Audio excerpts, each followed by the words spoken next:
ഭക്ഷണ പദാർത്ഥങ്ങളിൽ മായം കലർത്തി വിൽപ്പന നടത്തുന്നതിന്റെ പേരിൽ ഒരുപാട് സ്ഥാപനങ്ങൾ പൂട്ടിക്കുകയും വിൽപ്പന തടയുകയും ഒക്കെ ചെയ്തിട്ടുണ്ട്.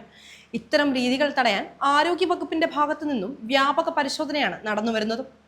അത്തരത്തിൽ ഉത്തർപ്രദേശിൽ നിന്നും ഇതുമായി ബന്ധപ്പെട്ട് ഒരു വീഡിയോ കണ്ട് ഞെട്ടിയിരിക്കുകയാണ് സൈബർ ലോകം. 1 ലിറ്റർ രാസവസ്തുക്കൾ ഉപയോഗിച്ച് 500 ലിറ്റർ വരെ വ്യാജപാൽ ഉൽപ്പാദിപ്പിച്ചിരിക്കുകയാണ് ഒരു വ്യവസായി.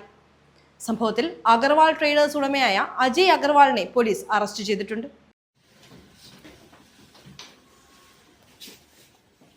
इसमें से केमिकल मिलाया गया। केमिकल के बाद में पानी मिलाएंगे।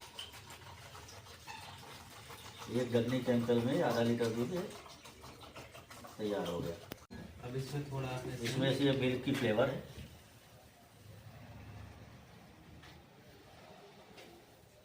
मीठा करने के लिए ये मिल्क का फ्लेवर हो गया। ये क्रीम की मात्रा मिला देंगे थोड़ी।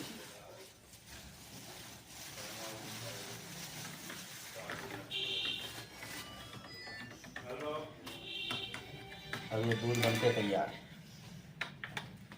ये दूध बन के तैयार हो गया। इसी में निकालो। ये 1 लीटर केमिकल में लगभग 400 से 500 लीटर दूध तैयार हो जाएगा। ഇയാളുടെ കടകളിലും സംഭരണ കേന്ദ്രങ്ങളിലും ഫുഡ് ആൻഡ് സേഫ്റ്റി ഉദ്യോഗസ്ഥർ നടത്തിയ പരിശോധനയ്ക്ക് പിന്നാലെയാണ് ഇയാൾ അറസ്റ്റിലാവുന്നത്. ബുലന്ദ്ഷഹറിൽ നിന്നാണ് അജയ് അഗർവാളിനെ പോലീസ് അറസ്റ്റ് ചെയ്തത്. കഴിഞ്ഞ 20 വർഷത്തോളമായി അജയ് അഗർവാൾ ഇത്തരത്തിൽ കൃത്രിമ പാലും പനീറും വിൽപ്പന നടത്തിയിരുന്നതായാണ് അധികൃതർ കണ്ടെത്തിയിരിക്കുന്നത്. ഇയാൾ വിൽക്കുന്ന പാലിൽ സംശയം തോന്നിയതിനെ തുടർന്ന് ഇയാളുടെ പ്ലാന്റുകളിൽ നടത്തിയ റെയ്ഡിൽ ഉദ്യോഗസ്ഥർ കൃത്രിമ പാൽ ഉണ്ടാക്കാനുള്ള രാസവസ്തുക്കൾ പിടിച്ചെടുക്കുകയായിരുന്നു. വ്യാജപാൽ ഉണ്ടാക്കാൻ താൻ ഉപയോഗിച്ച രാസവസ്തുക്കൾ ഏതൊക്കെയാണെന്ന് അഗർവാൾ ഇതുവരെ വെളിപ്പെടുത്തിയിട്ടില്ലെന്ന് ഉദ്യോഗസ്ഥർ പറയുന്നു. 5 മില്ലിഗ്രാം രാസവസ്തുക്കൾ ഉപയോഗിച്ച് 2 ലിറ്റർ വരെ വ്യാജപാൽ സൃഷ്ടിക്കാൻ കഴിയുമെന്ന് ഉദ്യോഗസ്ഥർ വ്യക്തമാക്കി. മായം കലർന്ന പാൽ ഉൽപ്പാദിപ്പിക്കുന്നതിന്റെ വീഡിയോ ദൃശ്യങ്ങളും ഉദ്യോഗസ്ഥർ പുറത്തുവിട്ടിട്ടുണ്ട്.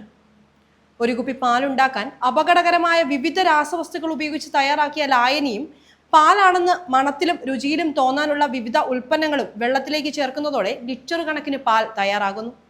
ഇവ പാക്ക് ചെയ്ത് വിൽക്കുന്നതായിരുന്നു ഇവരുടെ രീതി.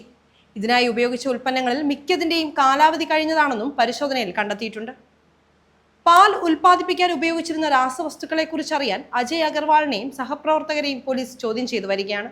ഇയാളുടെ ഫാക്ടറിയിൽ നിന്ന് വ്യാജപാൽ വാങ്ങിയവരെ കണ്ടെത്താനുള്ള അന്വേഷണത്തിലാണ് പോലീസ്.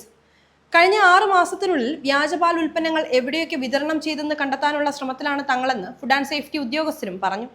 ഇതിനു പുറമെ ഇന്ത്യയിലെ പകുതിയോളം ഡയറികളിലെ പാലിലും പാൽ ഉൽപ്പന്നങ്ങളിലും വ്യാപകമായി മായം ഉപയോഗിക്കുന്നുണ്ടെന്ന് കണ്ടെത്തിയിട്ടുള്ളതായും ഉദ്യോഗസ്ഥർ വ്യക്തമാക്കിയിട്ടുണ്ട്.